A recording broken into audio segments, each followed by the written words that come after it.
Good morning, everyone. Welcome to our expert speakers, and labs series of UN Women AI School. Today, we have an amazing session. I'm really looking forward to this one. And it's one of our first sessions, and we wanted this actually to be one of the first to give us an overview of how AI is redefining roles, skills, and the future of employment. There is a lot going on. There is a lot of changes happening, and it's affecting many sectors, and it's affecting the way we work, it's affecting workplace, affecting social norms. And I think we are in that transition time where there's a lot of questions, but less answers. But also the questions keep changing. So it's really great to have an expert with us, like Sandhya Dovedy she's a partnership manager of social impact at LinkedIn. Um, and I'm super excited because we have the perfect speaker today, because Sandhya is not just an expert is leading the nonprofit grant making portfolio in Southeast Asia, but she also is a feminist at her core. I can see from her history that she's been leading programs focusing on advancing gender equality and sustainability. She's the founder of Like a Girl, a nonprofit dedicated to raising awareness about ingrained gender biases, which is a core topic of our AI school and looking into those gender biases and in the development of AI. Well, also, you're going to have her LinkedIn link in our classroom, so feel free to follow her insights on LinkedIn too. And without further ado, I'm just going to give the floor to Sandhya to take us through that journey. And then once she finishes her presentation, we'll have a space for Q&A. It's all yours, Sandhya. Thank you, Mad. Hi, everyone. So wonderful to be here and to share more about AI's impact on the workforce, but also with a lens from what we're seeing with our data from LinkedIn. So let me just share my screen. And okay. Oh,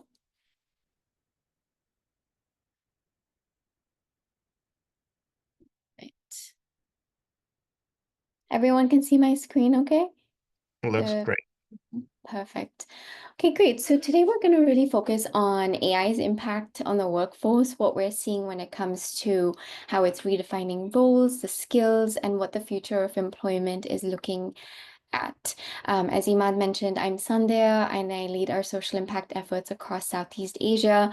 And yes, a true feminist to my core, really trying to think about how we can move the needle when it comes to gender equality. And so what I do in my day job is really on understanding how we can get more women, young women, girls who are professionals into the job market and tap into that potential so they can really realize their true potential.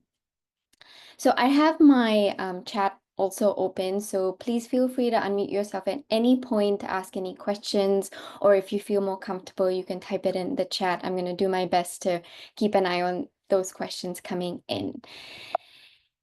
Okay.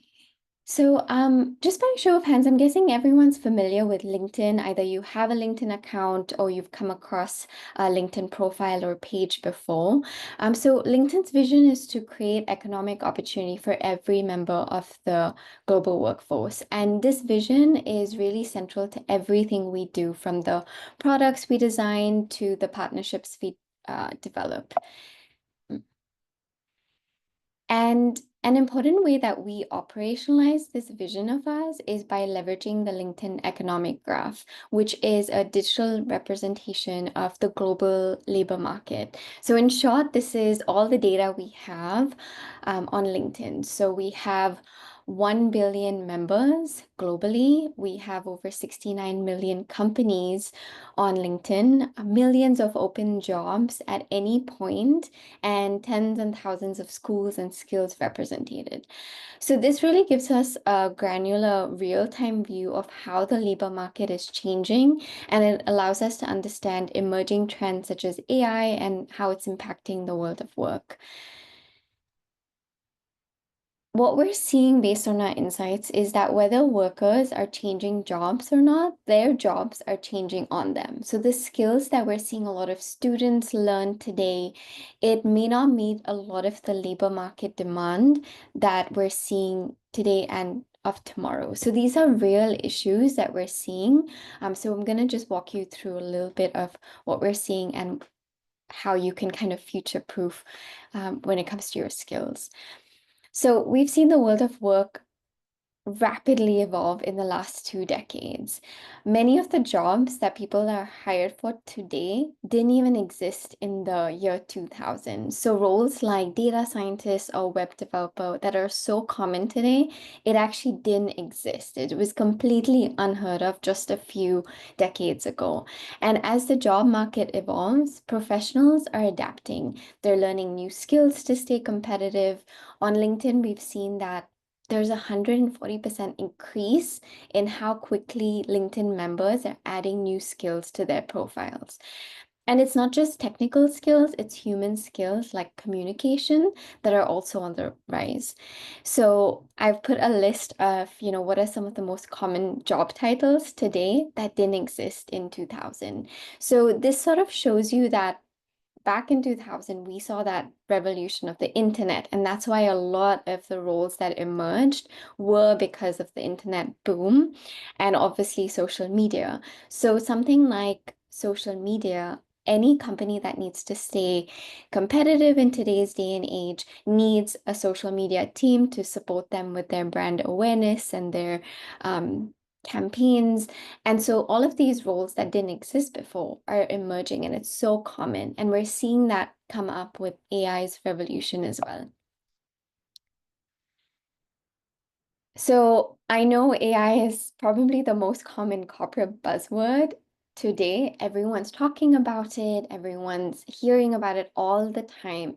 And we're really seeing that it's changing everything. So how is it impacting the talent landscape?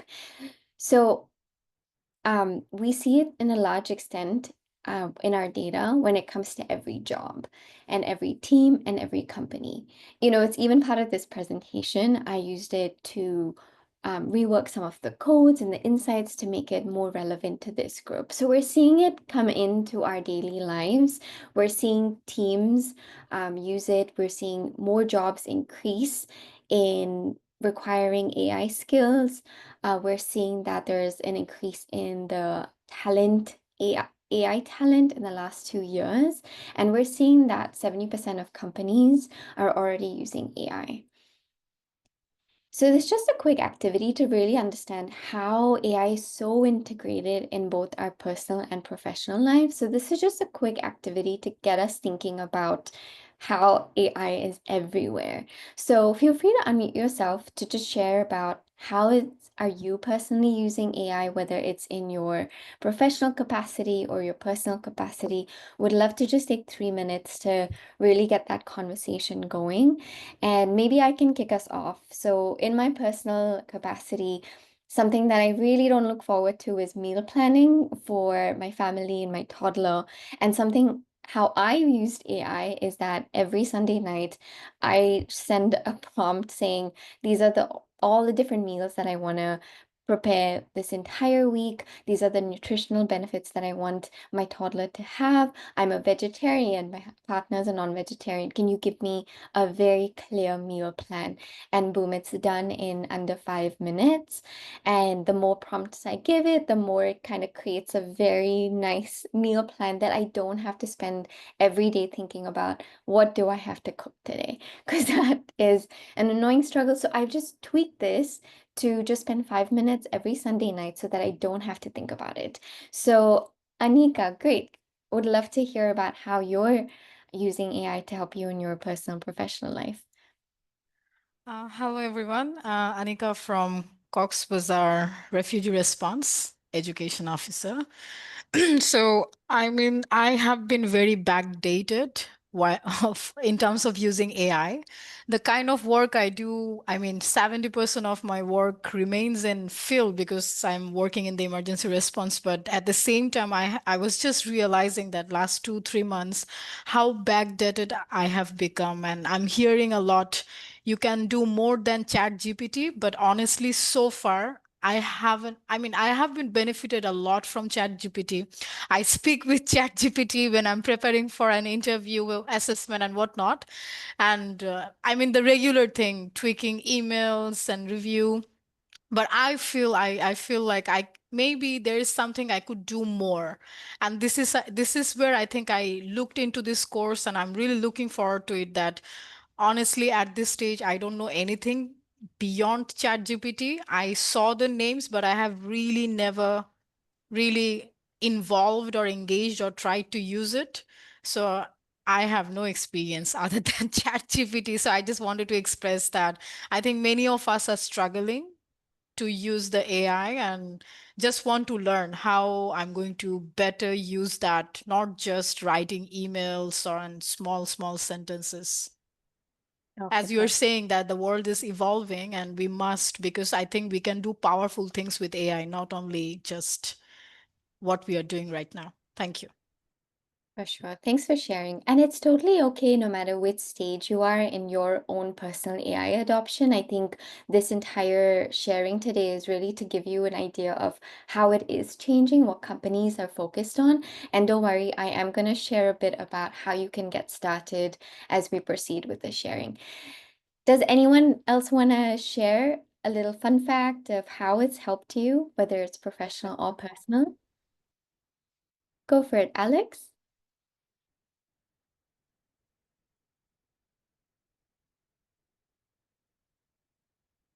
Alex, Nawal, feel free to unmute Oh, yourself and hi, this is Alice. Can you hear me? I can hear you. Okay, great. So first I study computer science at college, and we computer science students like use a platform called GitHub to collaborate with other people, and they offer an AI-based code review called GitHub Copilot. And recently I've been using that a lot to ask Copilot to review my code when I contribute code to, like, for example, a group project.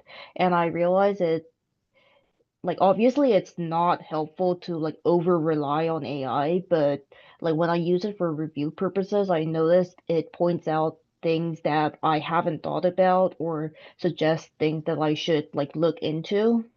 So that's been really helpful. And I also do private tutoring on the side.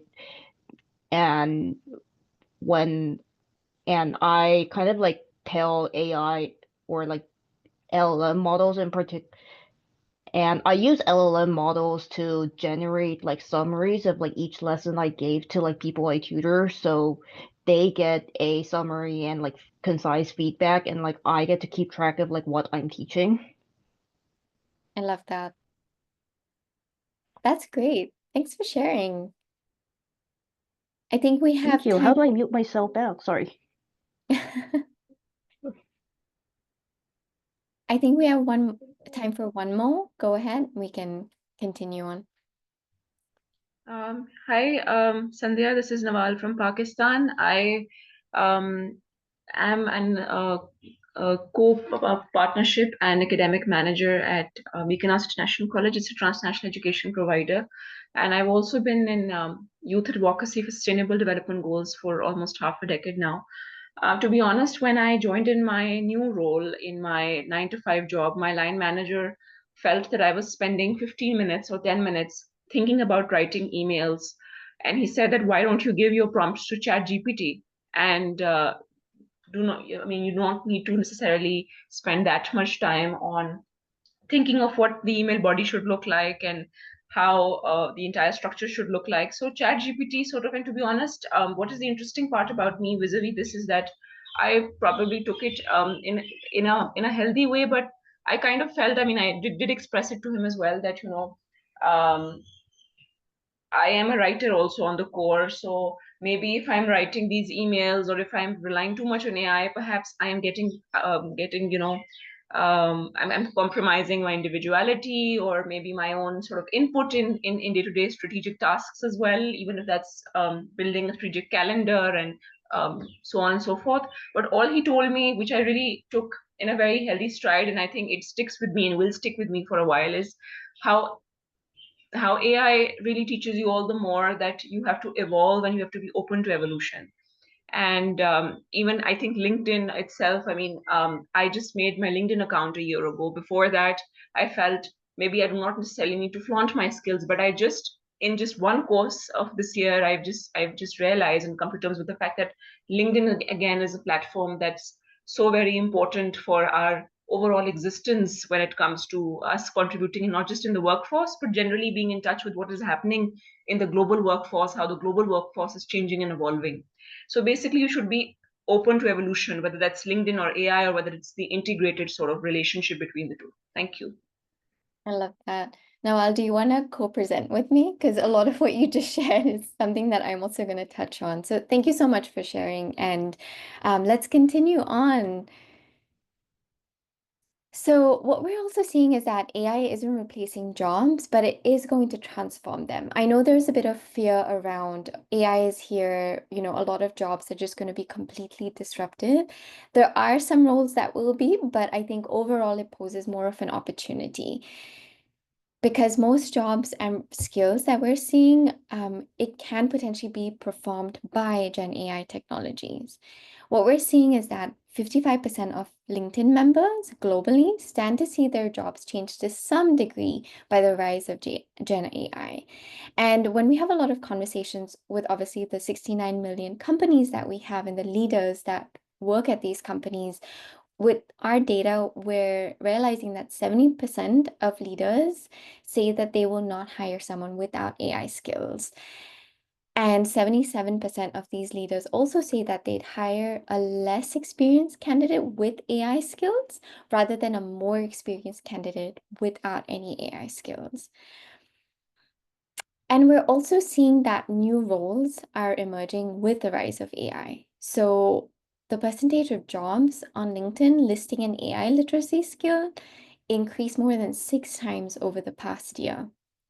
And among the fastest growing jobs in 2025, we have AI engineer, which is ranked number 1 across 15 countries, and then AI consultant, which is ranked number 2 across these 15 countries that we've surveyed as well. And another interesting role that's emerging is the head of AI. The number of companies that have introduced the head of AI position has tripled in the past 5 years. And in the last 2 years alone, we've seen more than a 50% increase. So similar to what I mentioned with a social media team or a department, a lot of companies are moving towards having an AI team, which might be responsible for deploying AI across the organization or just understanding at how they can use the processes and just innovate the processes more than it just being how to better write emails or how to free up some time. A lot of companies are thinking about it more strategically that, great, AI is going to free up a lot of time for innovation, but what is that innovation? So we're seeing so many companies hire AI departments and with these fastest growing jobs in 2025 as well. Another thing that we're also seeing based on our data is that the demand for AI talent is surging, but there's still a talent gap. 52% of the fastest Gen AI adopting companies plan to increase their hiring for technical roles and roles that need, as I mentioned, needed to build, maintain, or deploy AI systems in their organizations. We're seeing that hiring for AI talent roles has quadrupled in 8 years, and AI tech hiring has actually grown 30% faster than any hiring globally. But supply only grew 16% across major economies. So when I talk about the talent gap, it's really that less than 1% of the global workforce are AI engineers. And so recruiters are facing intense competition for limited talent. And then more than the MNCs or the large enterprises, the SMBs are really struggling to attract and retain AI talent. So like I mentioned, it will impact every single job and the skills needed to do that job, but it's not going to look the same for every single worker. So bear with me with this beautiful or not so beautiful representation that we've looked at. So as AI reshapes the world of work, we're mentioning that not every job will be impacted in the same way. So at LinkedIn, we built a skills-based framework, which you're seeing here, which if there's any designer on the team, if you can help us visualize this in a better way, we'd be very grateful for that. But what we've looked at is two types of skills: skills that AI can replicate and skills that work well alongside AI. So that's what you're seeing at the bottom and on the left.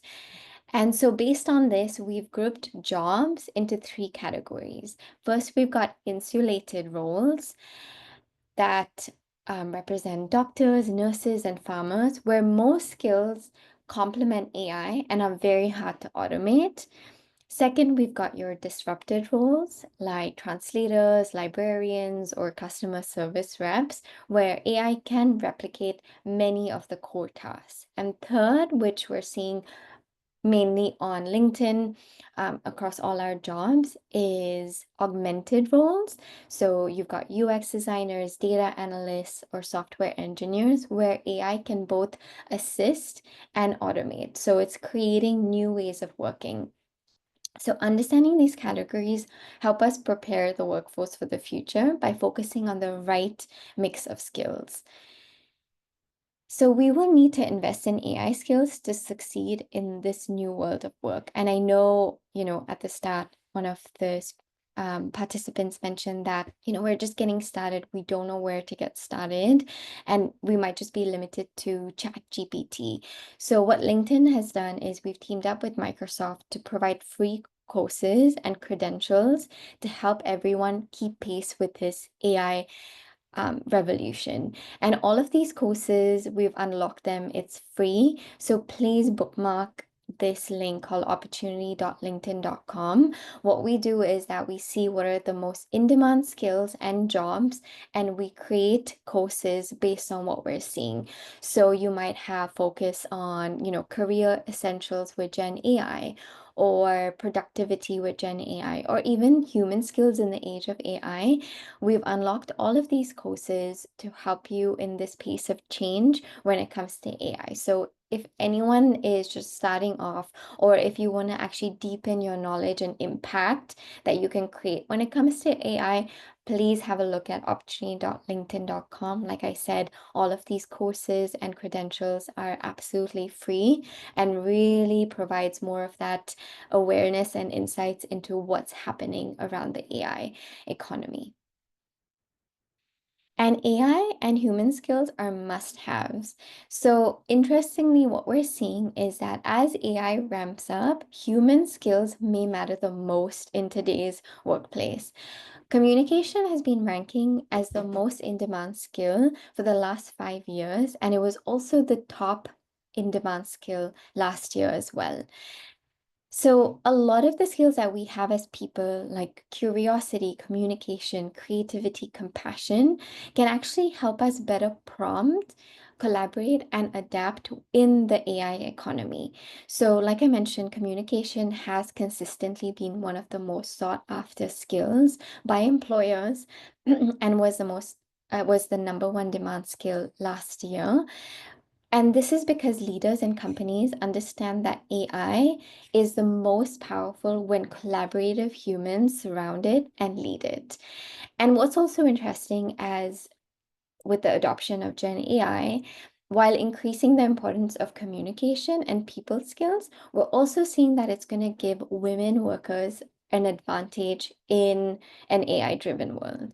As we know that a lot of the soft skills that are prevalent in women and a lot of our strengths is around these people skills, around compassion, communication, empathy. A lot of that employers are actually starting to value as high as AI. So if you're stuck in thinking that maybe I don't have a very strong AI technical skill, that's totally fine, because employers are looking at people that have a strong set of soft skills like communication, creativity, and compassion that will really set them apart when it comes to AI deployment. And here are some of the other most in-demand skills that we saw in 2024. And a lot of them, like you can see, are actually people skills and not AI skills. So while we're seeing a rise in AI jobs, we're also seeing a rise in AI skills that are needed for these jobs. So navigating work change, and where do we start? The feeling that work is always changing will always persist because, in fact, work is always changing. And work change, what we often see is it's driven by technological advancements. And what's new now is how AI is starting to drive this next wave of change, which is creating a demand for new jobs and skills. What we're seeing is that professionals entering the workforce today are on pace to hold twice as many jobs over their careers compared to 15 years ago. We're also seeing that more than 10% of professionals hired today have job titles that didn't even exist in 2000. And lastly, roles like artificial intelligence engineer and artificial intelligence consultant are one of the fastest growing jobs. And AI's influence on work is the most clear when we view it through the lens of skills. So, as I mentioned right at the start, even if workers are not changing their jobs, the skills needed for those jobs are changing. And we're seeing that 70% of the skills used in most jobs will change by 2030, with AI emerging as a catalyst. And as I also mentioned, the pace of members on LinkedIn adding new types of skills to their profile has increased 140%. At LinkedIn, we are in the unique position where we have conversations with employers and governments and public sector agencies. So we understand that it takes all of us to work together to really support this new change and a new era in the AI economy. So a lot of what we're mentioning when we focus on skills is that employers are also looking at skills. They're looking at hiring with a skills first mindset, understanding that skills around AI literacy is becoming so crucial, but also in terms of people skills. So when I talk about, how LinkedIn members are adding these new types of skills to their LinkedIn profiles, it's really in terms of AI skills and people skills. And one of the best, I think, opportunities that we're seeing with the rise of AI is the value of communication and interpersonal skills, which will potentially level the playing field, giving women an edge in a world shaped by AI.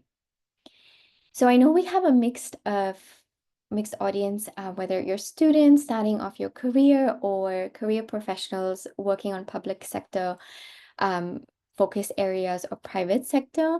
So no matter who you are or what stage in your career you are in, you can start by focusing on these three things when it comes to embracing this AI shift. So remain a lifelong learner. Focus on broadening and updating skills regularly because the landscape of work is evolving rapidly. And we know that the skills that are in demand today, it might even be different tomorrow. So embrace that change, seek out opportunities to learn new technology because the ability to adapt and learn how to learn is going to set you apart. Next is cultivate the human element.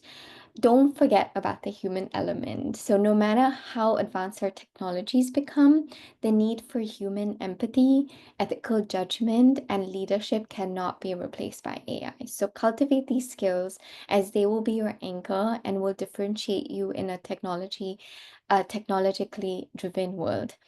And last, I know we have so many inspiring change makers on this call with us today. So make a positive impact with AI. Use AI to not only advance your career, but also to have a positive impact in the communities that you work with, that you want to work with and solve global challenges, because we're seeing AI really coming to revolutionize industries around climate change, healthcare, and around a lot of the SDG challenge statements. So really lean into that and don't be afraid to really explore beyond just ChatGPT. So that's really it for me around AI's impact on the workforce and some of the skills and roles that are being redefined. I'm just going to stop sharing my screen. Would love to take any questions and finally have a look at some of the comments in the chat as well. Thank you so much, Sandhya. Was really awesome. And I love that you also highlighted the human element of the age of AI will require us to be more human than ever. And we see this not just as an emerging job, but also a requirement and a vision from our AI school to look into how can we humanize technology to be for good for everyone.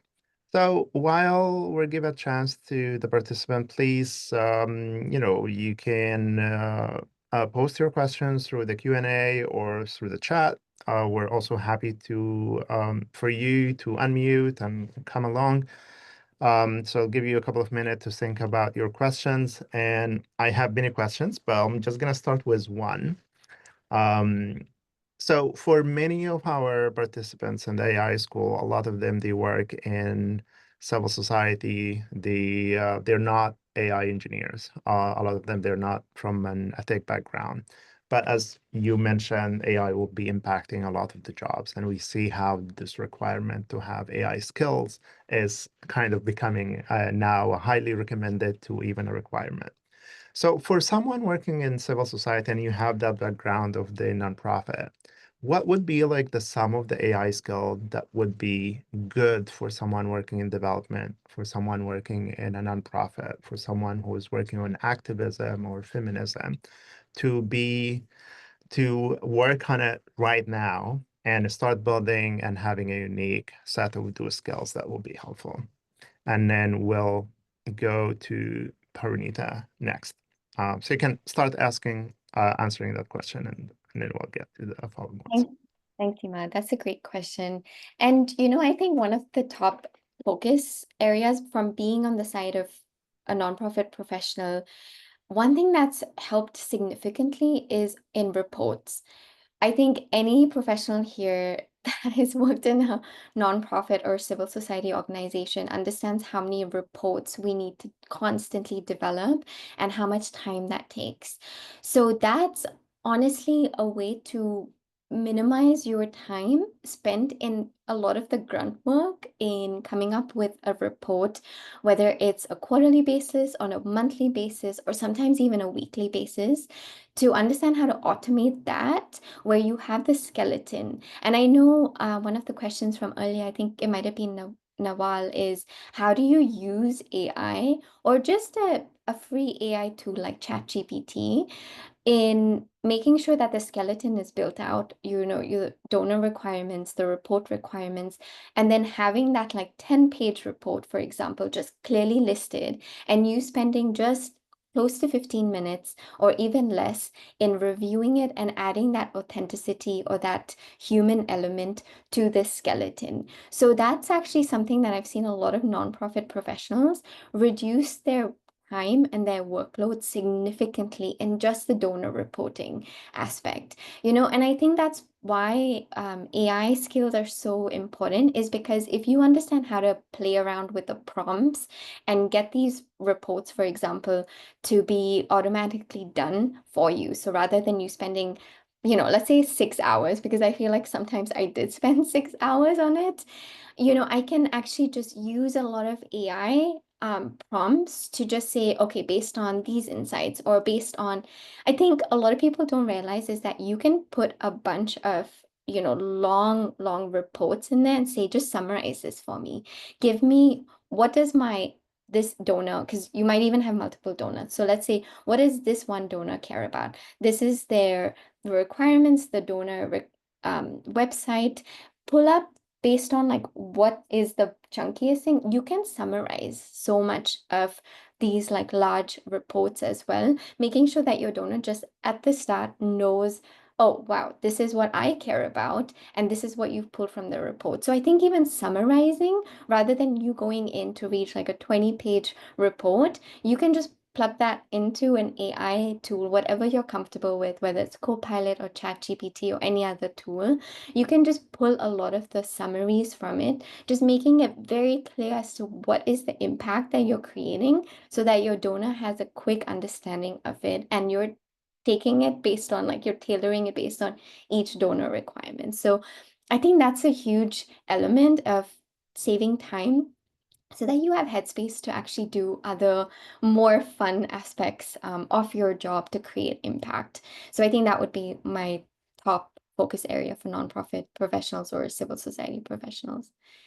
Thank you so much. We'll take the two next questions, and we'll start with Paramita and then Shreya. If you want to share your questions, and then you can have the two in case there are similarity or something to connect. Paramita, if you want to unmute yourself. Yeah, can you hear me, Iman? Yes, we can. Please go ahead. Perfect. Iman, thank you so much for your question. My question is very similar. So, hi, Sandhya, and hi, everyone. I'm Paramita, and I'm from India, and I work in the nonprofit sector as well. So, Iman, thank you for that question. That connects really well to mine. But, Sandhya, what I wanted to ask you was that I work in the nonprofit sector, so I'm in YWCA. And as AI is evolving, I have seen so much anxiety and uncertainty in my colleagues who are quite young. So I've seen that they feel that, oh, we don't need to do that. And mostly they're scared. And mostly they feel like this is something that's too far away from us. We can't know much about it. It's for really tech people. And I tried to say, no, it's not. And you can use it for social impact as well. And like you rightly said, that for donor reports and all. So how do you see us kind of building that trust in AI technologies and like kind of helping and supporting people through this transition? So yeah, that's my question, keeping it short. Thank you. For sure. Thank you, Thanks. Paramita. You want to take Thank the you. second question And as well, I or think, you want to go for it? okay, sure. Shreya, go for it. My question is actually a bit different. So, in case you would want to answer that, then please go ahead. Let me answer that. And that's a question that we get so often, because I think with any change comes that fear of change and uncertainty, and that's perfectly normal. What we're also trying to do at LinkedIn is reassure that AI is not going to disrupt jobs. So, especially for people entering the workforce, yes, it's going to look very different. But I think that's where LinkedIn, we work with companies and governments to say, what are the skills or the policies that you're working on to support workers that are about to enter the workforce? Kind of leaning into the excitement of AI rather than that it's something to be dreaded.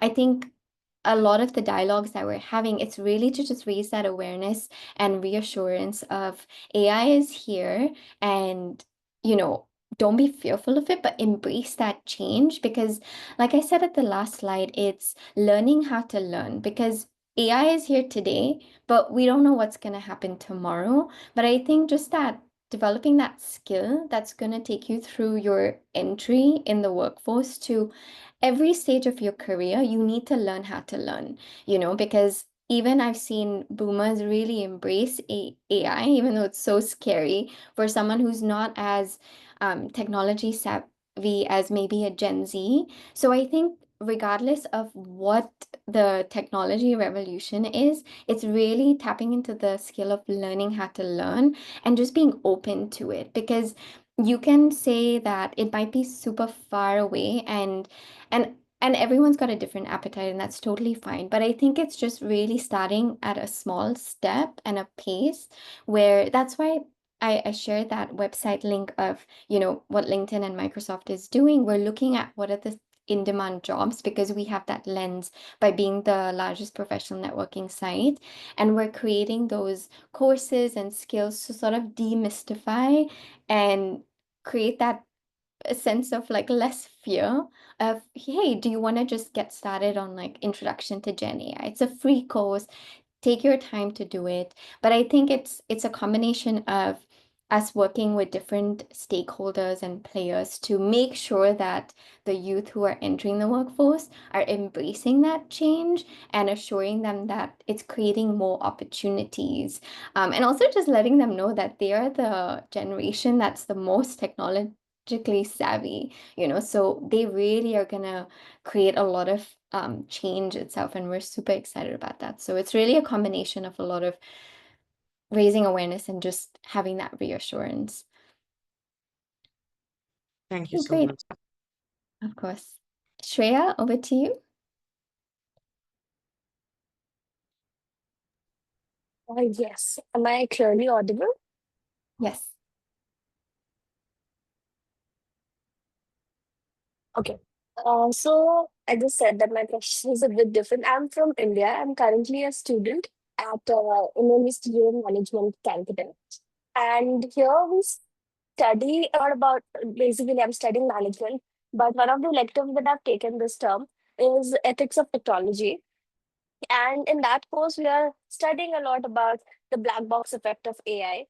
And as nonprofit advocates, humanist advocates, we really do put ethics at a higher pedestal. So when we are talking about implementing AI in our day-to-day life, how do we mentally deal with the ethical dilemma of using AI? Be it in terms of the carbon footprints or just in general, we don't know what's happening behind the screens. So how do we deal with that is my question. Thank you. That's a great question, Shreya, and such a tricky one that a lot of my PR and comms team always advise me to answer very carefully. Just from, I think, LinkedIn standpoint, because we are a Microsoft company, we are very transparent in how we develop our AI technology. So everything's available on the Microsoft website. I think, I love that a lot of youth are thinking about these questions, taking it more seriously. And I think each AI tool, it's up to them to kind of determine what are the different ethical considerations we are taking into place to make sure that, I think AI, is it free from biases at this point? No, absolutely not. I think even when it comes to carbon footprint, all of that, the different elements that goes behind the development and the data required for it, I think a lot of companies were still getting there. We're not there yet, but I think it's up to each company to make sure that we're still working on that. So right now, what I'm seeing a lot of when it comes to biases, so for example, even on Copilot, and I'm in a Microsoft company, we use Copilot all the time. If I type in a search of, create an image for me of a co-founder or a founder of a nonprofit, chances are it is not going to give me a woman or anyone from a minority background. It will most likely 9 out of 10 times give me a white man, So I think there's so many things that we need to still improve on. That's a great question. Unfortunately, I don't have a clear answer of how to be careful about it. I think understand your own appetite, your risk appetite, how much you want to invest into using AI, understand the tools that you're personally using and what are their ethical considerations, and take that decision from there. I just love that you think about these considerations, which is fantastic. And as a LinkedIn Microsoft company, we are actively doing a lot of that. It is very much a priority for us, but it's still a work in progress. That's a short answer. Yeah, thank you so much. I mean, these are the questions that we'll be talking a lot about during our AI school, and we'll be looking for some of those answers, and we'll be seeking some advice from our partners in LinkedIn and Microsoft, but also from others. And it's also a question back to the participants. This is where we need the innovation, and how can we shape the industry to be less biased or even like bias-free. All right, we'll take the next three questions, and hopefully that will be the last three ones. I will start with Federica. Yes. Sorry, can you? Okay, you can hear me, I hope. Like me and Emma are in the same office taking this Yeah. meeting. So, Sandhya, I just wanted to say you have also been managing the LinkedIn Grant Scheme portfolio, which allows civil society organizations to apply for funding for innovation projects. So for the sake of our participants, especially young people, members of civil society organization, and so on and so forth, do you have any tips on how to apply? Do you have any news on upcoming calls for applications or any other useful info that we can share with our participants from civil society? Thank you. For sure. Frederica, that's such a timely question because today we actually just opened up our LinkedIn ad grants application cycle. So what that provides is ad credits on LinkedIn to use to expand your campaigns on LinkedIn, connect to donors, volunteers, really raise awareness on your nonprofit or civil society company pages on LinkedIn. So please have a look at that. All you need to do is type in LinkedIn ad grants. You'll see that the application just opened up today itself. So it's very timely. Among that, LinkedIn for nonprofits, that's a great resource hub for all civil society professionals because on that we provide a lot of resources that we're hearing from nonprofits on what's top of mind when it comes to LinkedIn. So a huge thing is on, I want to increase my thought leadership or my executive presence on LinkedIn. So we have a lot of resources and live webinars on that. We also recently had a webinar on AI's impact and what that means for nonprofit professionals and what are some of the tools that you can use in your organization to get started. So have a look at these LinkedIn for nonprofits. That's our resource hub. Has very helpful tips and tricks on how to utilize LinkedIn better as a civil society or a nonprofit. And then yes, thank you for popping the ad grants link in there. Please feel free to add that in and stay connected with me on LinkedIn if you have any other questions. Like I mentioned, I manage our grant making, like nonprofit grant making portfolio across Southeast Asia. So I'm always looking at, inspiring, I guess, opportunities and programs that we could potentially co-design with. We do a lot, obviously, with UN Women. So for us, it's really focused on professionals who are facing barriers and how we can kind of level the playing field when it comes to any professionals. And I think we had a question in the chat around that because that's specifically something my team does is, how are we tackling the digital divide? So we directly work with nonprofits who support these professionals, so it's through a lot of digital skilling, upskilling, reskilling, and connecting them with obviously like meaningful job opportunity. So we really come in around the job readiness phase to make sure that there's a lot of emphasis on skill development. So a lot of the programs that my team focuses on social impact, it's really on tackling the digital divide. So thank you for that question. I think, Jean, that was you. Yes, and from our experience from UN Women, we totally recommend that you apply for that ad grant. It's really helpful to, especially if you are an NGO and looking to expand your outreach to the professional network on LinkedIn. It is really helpful and can give you a big push to reach a wider range. Okay, we're gonna have the next three questions quickly, please, so we can wrap up on the dot. We'll start with Anika. I think Anika's next.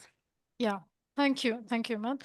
So I have the same question like you, Emma, did like for the beginners who works in civil societies, UN or NGOs, what are the simple AI tools are there to be used to begin with? That is one. I'm not sure if I missed that response, but nevertheless, I'm just emphasizing on it. The other thing is, um, it's clear that we don't need to be fear or afraid of using AI. We need to embrace it. Maybe we need to use it in the best way possible and being a lifelong learner. But is there any data that shows that using AI has increased the creativity, creative thinking, problem solving skills, or any other skills that we as a human being had and not destroying it. So is there is there any data that is showing the efficiency is going faster for sure, productivity is going up, but does it really helping us to be a thinker? Is there any data on that? Thank you. Yes, Anika, there's so much data we have on that. So if you go onto LinkedIn Economic Graph, like I mentioned at the start, that's our digital representation of the labor market. So that's where we pull in a lot of our data and insights from. So on LinkedIn economicgraph.com, about every month we publish a lot of reports on, exactly the question you mentioned on, does it really help in terms of our human innovation? The answer is yes. Our report from just last month shows how companies are actually increasing their creativity in innovation, revenue, and we have all of the data in there. Can't remember the top of my head what the exact figures are, but it's definitely showing a clear yes. Because I think, even simply put, is, today in preparing for this conversation, I was able to just spend a couple of minutes just putting all of the data and insights into one deck, and then spending the rest of my time on actual creative work, reaching out to nonprofits, having a lot of discussions on that. So that's already creating a lot of the freeing up time to have all of these creative discussions and think about things more strategically. Yes, thank you. Thanks for plugging that link in there. But yes, it is showing a very, very clear direction in its increasing creativity, 100%. And I think also in a lot of different professionals, like the creative fields, like graphic designers, they're also seeing that with AI, they're able to have more time to just create and implement things like artists, but it's just freeing up so much space for so many people to have that human element and human innovation, the works in there. So short answer, yes, we're seeing that, and you can find all the reports on our Economic Graph website. All right. So thank you so much for this answer. Those are huge questions. I think it's also going to take us some time to figure out, that transformation from intelligence to wisdom. So I hope that some of you take those questions to be your project ideas and try to answer them as well. So we're going to take this through the last two questions to wrap, and then maybe we'll take them together. So we'll start with Sahana and then Alex. Hi, my name is Sahana. Hi, Sandhya. I work on donor communications, organizational communications at Breakthrough Trust, and we work on gender norm change. One of the things, my question might be a little communication, specific, but one of the things I've noticed is that especially on social media channels like LinkedIn, Instagram, and all these different outlets, there's a clear frustration of a lot of people from being able to detect very evidently AI written scripts or posts, right? Especially, I think one of the easiest ways to recognize it is with an M dash, and which has, I think, caused a fear in people of using M dashes altogether. So what I wanted to understand is there any like maybe predictive trends of like the way AI writes becoming normalized, or if not, like what are other skills maybe that communication professionals or people who are working on these channels need to work on to supplement the use of AI that will inevitably happen? Yeah, that's a great question, and I think, at least from what we're seeing, is that it's understanding how to better prompt AI, So I've heard of that, the dash and the fear of that, and I use that a lot, and now I'm starting to question it, that does everyone think I only use AI for everything? And I think it's going to be a mix, right? It's going to be um understanding what are some of the trends that also we're seeing in terms of like posting, the posts that get a lot of traction. We tend to see that just on LinkedIn, the posts that get a lot of sort of substance and they go viral is when it's just completely authentic and so real and vulnerable. And I think that's something that you can use AI to help you structure a post like that, but you need that human element to really come down to making it as personal as possible. So it's going to be a mix. I'm not seeing a lot of, I guess, trends that I can say in terms of what comms professionals are using it for, but anything that because even on LinkedIn, like a premium LinkedIn account member has a Write with AI feature, and all the time we mention is that it can help, but it has to be you, make sure that it's still you at the end of the day. And I think this is just going to be a bit of a battle, because I also see some posts on LinkedIn that I'm like, I don't resonate with it at all, right? But then I think we're seeing that shift with the posts that get more traction, become more viral, are still so personal to its core, whether you use the dash or not. But I think it's the message behind it rather than like the mechanisms of it. All right, thank you. So I'm just checking on the time. We have almost like less than 2 minutes.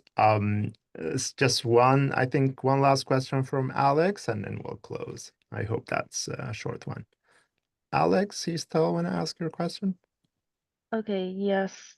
Hi, Sandhya. First, thank you for this presentation.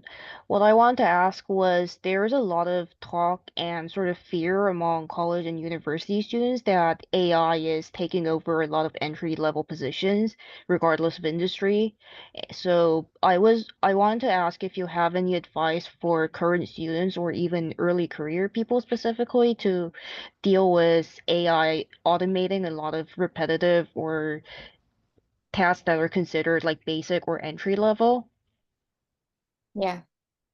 That's a great question, and something that we're hearing a lot. I think that's why we really focused on that skills, that framework, where there are some roles that AI is going to disrupt. So if you're coming in as a entry level professional going into customer service, that is going to be disrupted, right? And I think it's really about asking yourself, well, I know that this particular role is going to be disrupted, but are there any other roles within this area? So maybe customer service, it's going to be disrupted, but maybe customer success or sales, that's going to be more augmented. So I think as an entry level professional, it's really finding that bucket of augmented or insulated.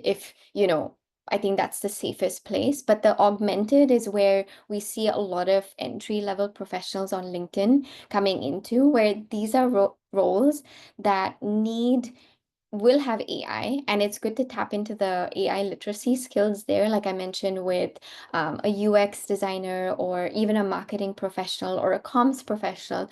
It's all going to be augmented. So it's about understanding the job that you're applying for. Is it going to be disrupted? So if it's a a service role you're applying for today, it will be disrupted, right? Because it can be completely automated. So I think it's also just like a two-pronged approach is, are you even looking for the right jobs that you know will not be disrupted? And are you staying in the augmented, insulated place? And then also saying that, what are some of the AI skills that are trending?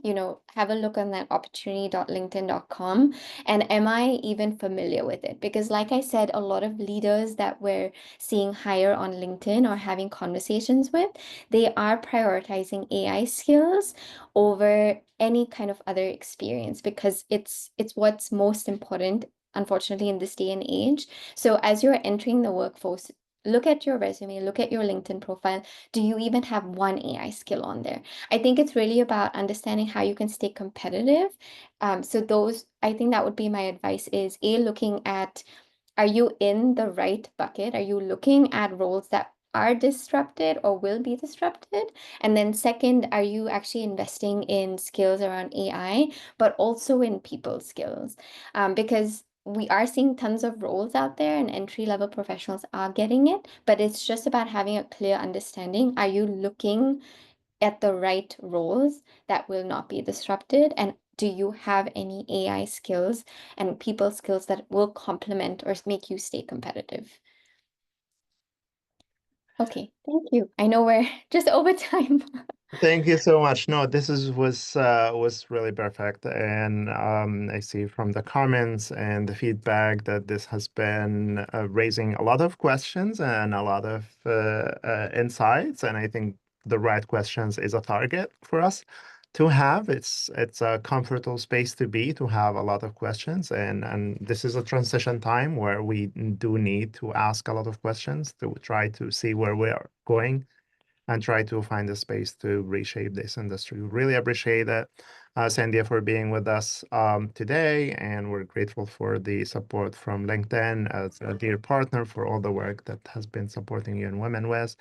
We hope to see you again. Feel free to pop in with any opportunities to comes in. We'll be sharing the application with the rest of the network. If you have any tips to get more of our AI participant to get to the ad grant, will be helpful for them to apply. But also keep sharing those amazing opportunities that you have, and we'll be happy to communicate them with our network too. Perfect. Thank you. Thanks, everyone. So wonderful to be here. And please feel free to connect with me on LinkedIn. Would always be happy to answer any questions along the way as well. Thank you. Awesome. Thank you so Thank much. you. We'll leave Thank the you so recording much. on the classroom and with the links to the Ed Grant and the LinkedIn Economic Graph website. So check them out. Leave your thoughts and other questions that you didn't have a chance to do in the classroom. Thank you, everyone. We'll be closing this Thank session. you. Thank you and goodbye.